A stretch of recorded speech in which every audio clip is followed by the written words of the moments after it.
আসসালামু আলাইকুম, আপনাকে আন্তর্জাতিক সংবাদে স্বাগত জানাচ্ছি। শুরুতে থাকছে সংবাদ শিরোনাম।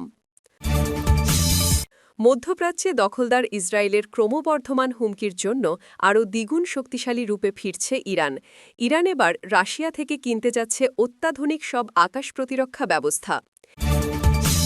তুরস্ক বানাচ্ছে পৃথিবীর সবচেয়ে ভয়ঙ্কর অ্যাটাক হেলিকপ্টার, যা দেখে হতবাক যুক্তরাষ্ট্রসহ পশ্চিমা দেশগুলো। অন্যদিকে বাহাবা দিচ্ছে মুসলিম বিশ্বের শক্তিশালী নেতারা। বেগম খালেদা জিয়াকে ঘিরে আবারও আলোচনা বিশ্বমঞ্চে। কেউ বলছে তিনি মারা গিয়েছেন ২-৩ দিন আগেই।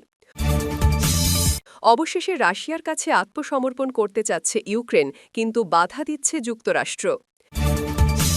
এতক্ষণ শুনছিলেন সংবাদ শিরোনাম, এখন বিস্তারিত। মধ্যপ্রাচ্যের পরিস্থিতি আবারও দ্রুত বদলে যাচ্ছে।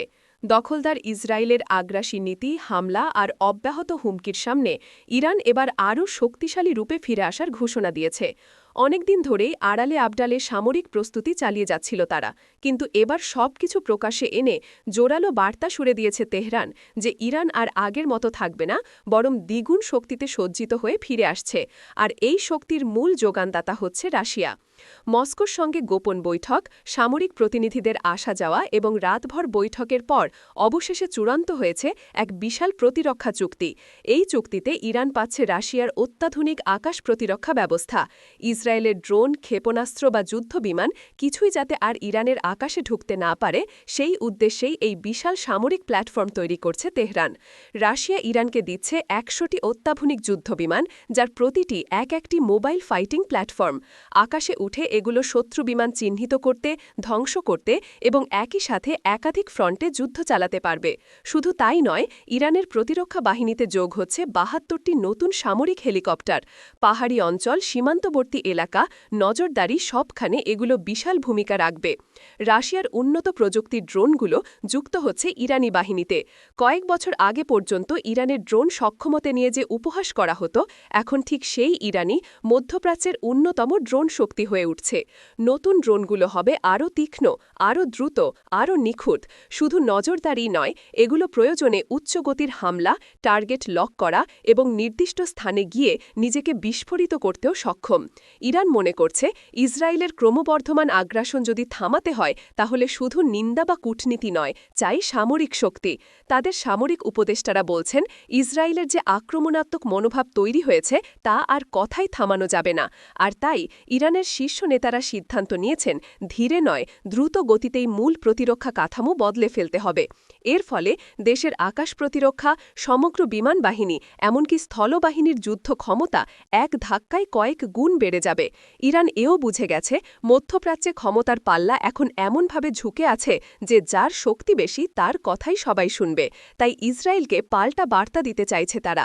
রাশিয়ার যুদ্ধবিমান তেহরানের আকাশে উড়লেই পুরো অঞ্চল বুঝবে ইরান আর অবহেলা করার মতো দেশ নয়। যুক্তরাষ্ট্র বা পশ্চিমাদের নিষেধাজ্ঞা সত্ত্বেও ইরান তার সামরিক সক্ষমতা বাড়াতে পেরেছে, সেটাই হবে বিশ্বকে দেখানোর সবচেয়ে বড় উদাহরণ।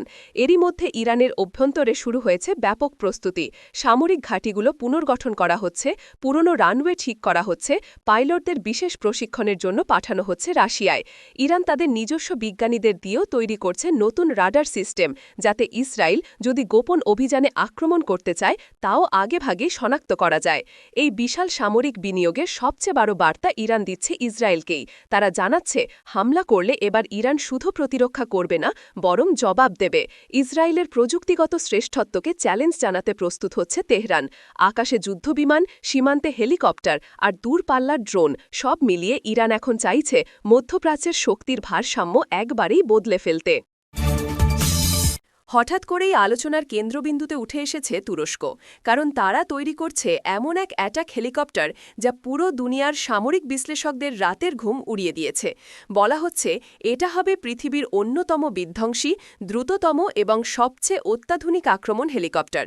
আর মুসলিম দেশগুলোর মধ্যে এই প্রথম কেউ এমন শক্তিশালী যুদ্ধযান তৈরি করতে যাচ্ছে।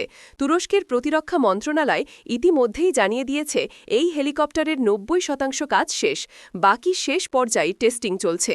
১০০% কাজ শেষ হলেই এটাকে প্রকাশ্যে উন্মোচন করা হবে। আর সেই দিনটার অপেক্ষায় এখন পুরো তুরস্ক সহ বিশ্বের সামরিক বিশ্লেষকেরা। এই হেলিকপ্টারকে ঘিরে রহস্যের পর্দা আরও ঘন।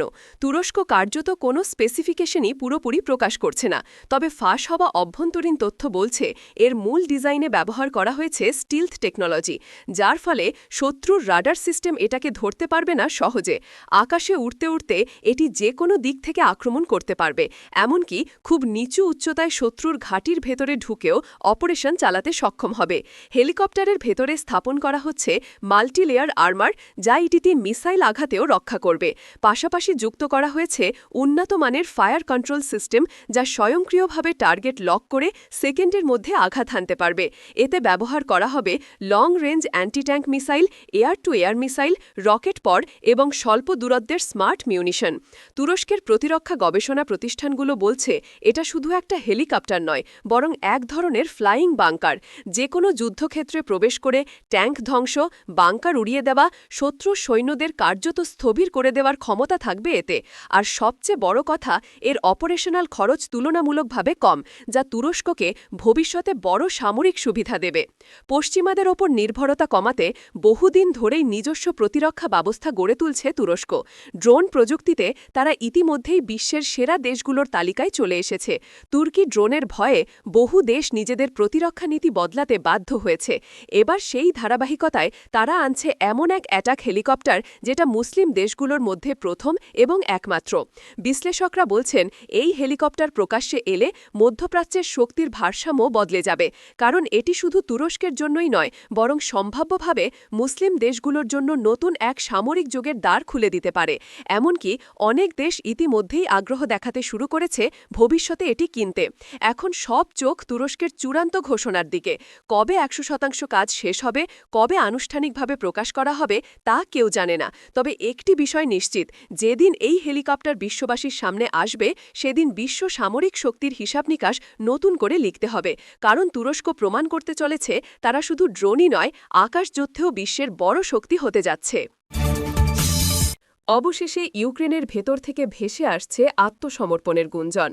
দীর্ঘ 2 বছরের বেশি সময় ধরে যুদ্ধের ভার আর বইতে পারছে না দেশটি। শহরগুলো ধ্বংস হয়ে গেছে, জনগণ ছড়িয়ে ছিটিয়ে আশ্রয়হীন, অর্থনীতি ভেঙে পড়েছে প্রায় পুরোপুরি।